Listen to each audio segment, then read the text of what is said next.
कहानी है पूरनपुर गांव की, जो इतना खूबसूरत था कि बस लोग देखते ही रह जाते थे। वहाँ के लोग भी बहुत सरल और सादे थे, लेकिन उस गांव में एक हवेली थी जिसके पास जाने से लोग कतराते थे, क्योंकि वहाँ वो थी। लगता है बारिश शुरू हो रही है। अरे जल्दी जल्दी चल स्वामी। हाँ हाँ चल रहा हूँ, लेकिन तू ये हवेली की तरफ क्यों ले जा रहा है भाई? अरे ये छोटा रास्ता है ना। हाँ ये बात तो है। चल जल्दी चल। लेकिन जैसे ही वो लोग हवेली के पास पहुँचे तो बारिश बहुत तेज हो गई और ओले भी गिरने लगे। हे भगवान, ओले गिरने लगे। अरे भैया मेरा तो सिर ही फूट जाएगा इन ओलों से। हाँ। अरे जल्दी कोई छत ढूंढ। अरे सामने वो हवेली है ना, इसमें चलते हैं चल। अरे नहीं नहीं भैया, उस हवेली में मत जा।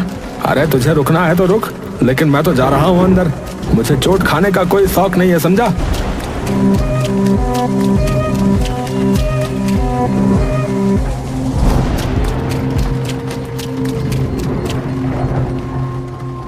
और फिर उन्होंने नजर घुमाकर हवेली को देखा। हवेली इतनी पुरानी थी जितना पुराना गांव, लेकिन इतनी पुरानी होने के बावजूद वो जर्जर नहीं थी, लेकिन हाँ डरावनी जरूर थी। अरे यार, ये बारिश के चक्कर में हम कहाँ आकर रुक गए। जल्दी बारिश रुके तो हम यहाँ से भागे। अरे भाई ये आवाज किसकी है? कौन सी आवाज है? भाई मजाक मत कर यार। ये कौन आ गया? ये कौन आ गया? ये कौन आ गया? उन लोगों ने घूम कर देखा तो हवेली के एक कोने में अजीब सी बुढ़िया बैठी थी, जिसके सफेद बाल खुले हुए थे और वो कुछ बड़बड़ा रही थी। दोनों डर से कांप उठे और फौरन बाहर भागे। बाहर अभी भी ओले गिर रहे थे, लेकिन इस बार वो ओलों की चोट खाते हुए अपने घर की तरफ भाग गए। भैया राम, भैया लोग सही कहते हैं सोनी। अरे वहाँ कुछ है भैया। भैया मैं तो कसम खाता हूँ अब उस तरफ नहीं जाऊंगा भैया। पूरनपुर गांव में कुछ दिन बाद एक बड़ी अजीब घटना हुई। गांव में 4 नए लोग पहुंचे, एक नौजवान जोड़े के साथ 2 नौजवान लड़के और। अरे भाई आप लोग कौन हैं और इस गांव में कैसे आना हुआ? नमस्ते, मेरा नाम राजीव है, ये मेरी पत्नी रिया है और ये मेरे भाई हैं रमन और प्रेम। हम यहाँ अपनी हवेली को बेचने आए हैं जो गांव में पूरब में है। हाँ हवेली है भैया? कौन सी हवेली? वो जो बरगद के पेड़ के पास वाली, वही ना? हाँ हाँ वही, हमारे दादाजी की थी, अब हम उसे बेचना चाहते हैं। ये सुनकर मुखिया हैरान हो गया और गांव वालों की भीड़ जमा हो गई। सब फुसफुसाने लगे। तभी मुखिया सीरियस होकर बोला, बेटा वो हवेली आज भी गांव के डर का कारण है। वहाँ एक बुढ़िया दिखती है, अजीब सी। कोई नहीं जानता कि वो असली है या आत्मा है, कोई भूत है पता नहीं, या फिर हमारा वहम है। गांव में ऐसी अफवाहें आम होती हैं, हमने भी शहर में ऐसे किस्से खूब सुने। अगर वहाँ कोई बढ़िया होती तो अब तक किसी ने वीडियो बना लिया होता ना। मैं तो वहाँ की तस्वीरें इंस्टाग्राम पर डालूंगी, कौन डरता है भूत से। हम सब आज ही हवेली में जाकर देखेंगे और कल ही उसके कागज फाइनल कर लेंगे।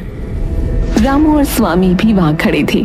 दोनों की आंखों में डर था, लेकिन आखिर वो बोल ही पड़े। भाई साहब मत जाइए, हमने अपनी आंखों से देखा है उसे। वो औरत इंसान नहीं लगती। हाँ उसके पास जाने से जान पे बनाती है। हाँ बता रहा। अगर वो हवेली मेरी है तो मुझे ही देखना चाहिए ना कि उसमें क्या है। ये कहकर वो चारों हवेली की ओर बढ़े। जैसे ही वो हवेली के पास पहुँचे, सबने उसे निहारा। हवेली पुरानी जरूर थी, लेकिन उसकी दीवारों पर एक अजीब किस्म की चमक थी। वाओ, ये हवेली तो किसी राजमहल जैसी लगती है। इतनी मजबूत दीवारें, कितनी भव्य है। यार ये बेचेंगे तो करोड़ों मिलेंगे भाई। चलो अंदर चलते हैं, मैं तो इसका वीडियो बना रहा हूँ। जैसे ही वो अंदर घुसे, एक ठंडी हवा का झोंका आया, जैसे किसी ने उन्हें छुआ हो, लेकिन चारों ने नजरअंदाज किया। अंदर का हॉल अब भी चमक रहा था, जैसे समय ने उसे छुआ ही ना हो। राजीव वहाँ खड़ा होकर बोला, सोचो यार, इतने बड़े हॉल में लोग रहते होंगे। वाह यार। Serious? What? A royal life? लेकिन यार ये कैसी आवाज है? कि कौन आ गया? ये कौन आ गया? कि कौन आ गया? कोई बोल रहा है शायद। चलो उस तरफ चलते हैं, देखती हूँ कौन इतनी एक्टिंग कर रहा है। चारों उस कोने की ओर बढ़े, लेकिन वहाँ कुछ नहीं था। तभी चमगादड़ों का एक झुंड छत से निकला। रिया चीख पड़ी।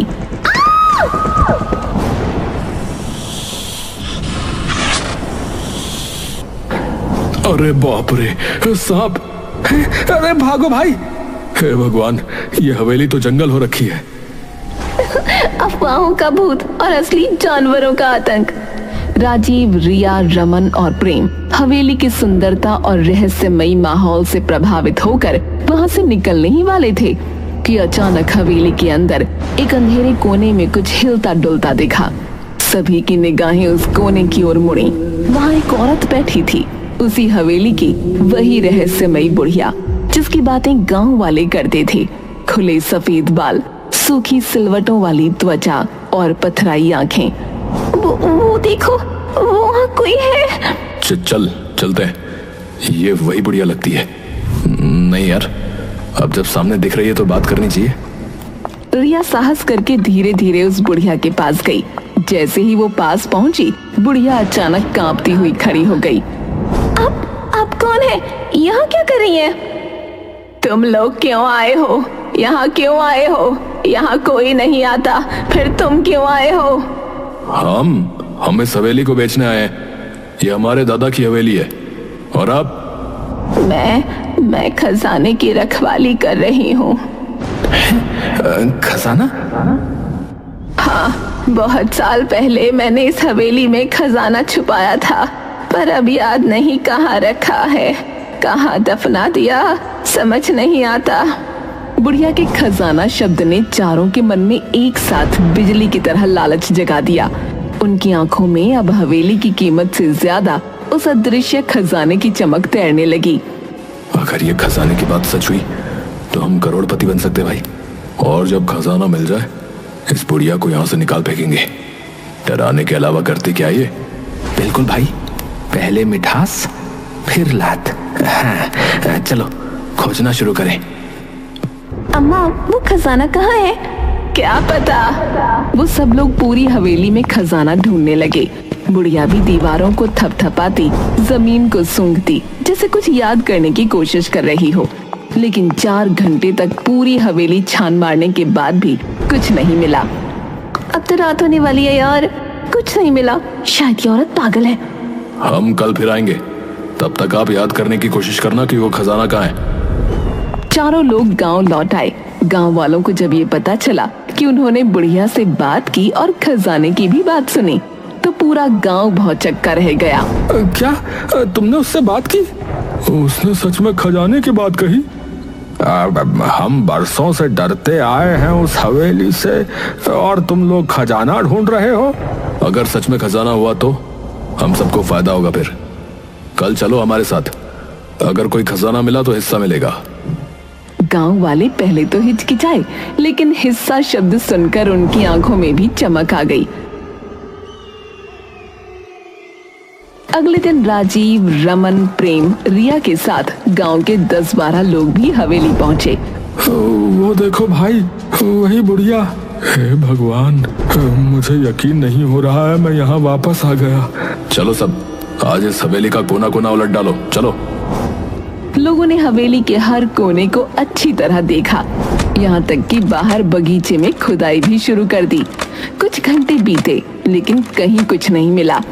तभी रामू की नजर हवेली के पिछले हिस्से पर गई, जहाँ छत का एक हिस्सा टूट कर गिरा हुआ था। अरे ओ भैया, इधर आओ, देखो। अरे यहाँ कुछ है शायद। कहाँ? अरे ये मलबा हटाओ, इसके नीचे कुछ है। सबने मिलकर मलबा हटाया और नीचे एक पुराना पत्थर निकला जो जमीन से अलग दिख रहा था। जैसे ही उसे हटाया गया, नीचे सीढ़ियां दिखाई दी, एक तहखाने की ओर जाने वाली। तहखाना? ये तो बिल्कुल फिल्मी सीन बन गया। चलो अंदर। वो लोग बारी बारी तहखाने में उतरे। तहखाने में घुप अंधेरा था, सीलन भरी हवा और मकड़ी के जाले। सबने अपनी मोबाइल की फ्लैश लाइट जलाकर जगह जगह टटोला। तभी रमन की नजर एक लोहे के पुराने संदूक पर पड़ी। ओ इधर देखो यार, कुछ मिला है, एक संदूक। अरे यार जल्दी निकालो इसे यार। संदूक भारी था, लेकिन गांव वालों की मदद से बाहर ले आया गया। जैसे ही बुढ़िया ने उसे देखा, वो पागलों की तरह झूमने लगी। मिल गया मेरा खजाना, मिल गया मेरा खजाना, मेरा खजाना। चारों लोग एक्साइटेड हो गए। अब उन्होंने फटाफट संदूक खोला, लेकिन उसके अंदर जो था वो देखकर सबकी रूह कांप गई। ये क्या है?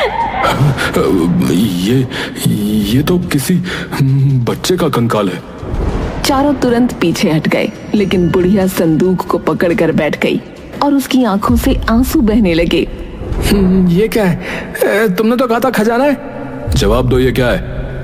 बताती हूँ, सारा सच बताती हूँ। बुढ़िया ने बताना शुरू किया कि उसका नाम गौरी था। एक समय में जवान, सुंदर और भोली भाली गौरी अपने पति और ससुर के साथ इस हवेली में रहती थी। पर किसे पता था कि जिस घर को वो स्वर्ग समझती थी, वो एक दिन उसका नर्क बन जाएगा। बाबूजी, वो आपकी बहू ना माँ बन गई। देखिए बेटी हुई है, कितनी सुंदर है ना। क्या कहा बेटी?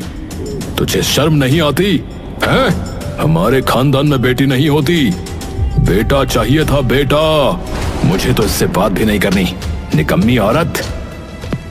गौरी के पति ने न तो बेटी को गोद में लिया, न कभी उसकी शक्ल देखी।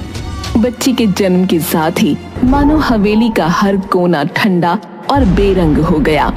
गौरी अकेली पड़ गई, अपनी नन्ही जान को सीने से लगाकर हर दिन अपमान और तानों से लड़ती। बाबा, मैं क्या करूं?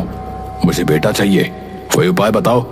उपाय है, अपनी बेटी की बलि चढ़ाओ। रक्त की आग में पुत्र की राख से जन्म होगा। उसने बिना कुछ सोचे तांत्रिक की बात मान ली। एक रात हवेली के तहखाने में जहां अंधेरा रहता था, वहीं उसने अपनी ही बेटी की हत्या कर दी। उसके साथ उसका ससुर और 2 नौकर भी थे। सबने देखा, लेकिन सब चुप थे। उधर गौरी की आंख खुली तो बच्ची को न देखकर तड़प उठी। मेरी बच्ची कहाँ है? वो तो मेरे साथ थी। गौरी उसे हर जगह ढूंढते हुए आखिरकार तहखाने की ओर भागी और वहां का नजारा देख चीख पड़ी। नहीं, ये क्या कर दिया तुमने? मेरी बच्ची! गौरी पागल हो गई। उसके भीतर की मां जल उठी। उसी तहखाने में पड़ा एक बड़ा चाकू उठाया और एक एक करके सबका खात्मा कर दिया। मेरी बच्ची के खून से कोई बेटा नहीं मिलेगा तुझे, सिर्फ अभिशाप लगेगा तुझे। सब मारे गए और गौरी वहीं तहखाने में अपनी मरी हुई बच्ची की लाश को सीने से लगाए घंटों बैठी रही, शायद कई दिन। और फिर एक दिन उसने उस नन्ही लाश को एक संदूक में बंद किया, जैसे वो कोई खजाना हो। सो जा मेरी रानी, अब कोई तुझे नहीं छीन सकता, तू मेरा अनमोल खजाना है। वो संदूक लेकर वहीं तहखाने में बैठी रही। वक्त के साथ सब बदल गया। हवेली सुनसान हो गई और जब वो एक दिन ऊपर आई तो छत का एक हिस्सा गिर पड़ा। तहखाने का रास्ता हमेशा के लिए बंद हो गया। गौरी ऊपर रह गई और संदूक नीचे छुप गया। यादें धुंधली हो गईं, पर उसका पागलपन वही रहा। गौरी की आंखों से आंसू झर रहे थे। सामने बैठे राजीव, रिया, रमन और प्रेम सन्न थे, जैसे किसी ने उनकी जुबान छीन ली हो। ये सब सच है? हाँ, ये मेरा खजाना है, मेरी बेटी, मेरी जान, मेरी दुनिया। पागल औरत, ये खजाना है? हड्डियां और सड़ती यादें हैं? राजीव उस संदूक को लात मारकर दूर फेंक देता है। ये देखकर उस बुढ़िया को बहुत तेज गुस्सा आ गया। वो पागलों की तरह चिल्लाने लगी, नहीं, ये मेरी बच्ची है। तेरी हिम्मत कैसे हुई मेरी बच्ची को लात मारने की? वो पगलाई हुई औरत अब उस संदूक को गोद में लेकर हवेली के अंदर की ओर भागी। उसकी चीखें हवेली की दीवारों से टकरा कर लौट रही थीं। मेरा खजाना, मेरी बेटी, मुझसे कोई नहीं छीन सकता। अरे अब बहुत हो गया, पागल औरत ने दिमाग खराब कर दिया है। इसको निकालो यहाँ से, फिर इस हवेली को बेच डालते हैं। चलो। हाँ यार, खजाना तो निकला नहीं, अब हवेली बेचेंगे, चलो। सबने सोचा कि किसी भी तरह बुढ़िया को पकड़कर बाहर फेंक देंगे, लेकिन उन्हें नहीं पता था कि ये इतना भी आसान नहीं होगा। वो लोग हवेली के अंदर की तरफ जाते हैं तो अचानक राजीव फर्श पर बिछे कालीन पर पैर रखता है और गड्ढे में गिर जाता है जो कालीन से ढका था। राजीव, कहाँ गए तुम? ये क्या हो रहा है? ये सब उस पगली औरत का जाल है। अरे भागो यहाँ से भैया। रिया एक कमरे में भागती है, लेकिन वहाँ का दरवाजा बंद हो जाता है और अंदर से सैकड़ों चूहे निकल आते हैं।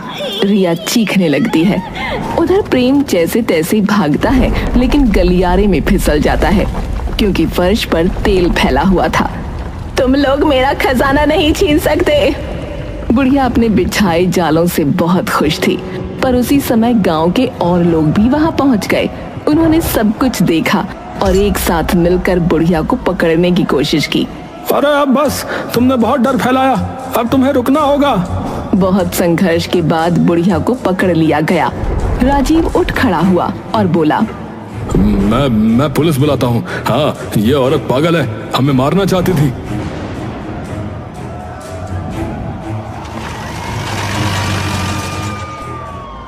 पुलिस जल्दी ही पहुंच गई।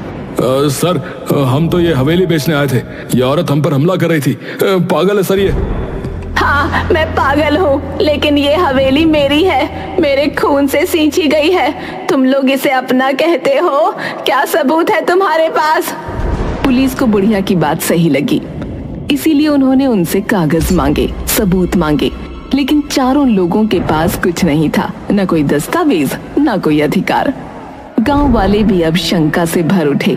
राजीव, बताओ, इस हवेली का इतिहास क्या है, बोलो। वो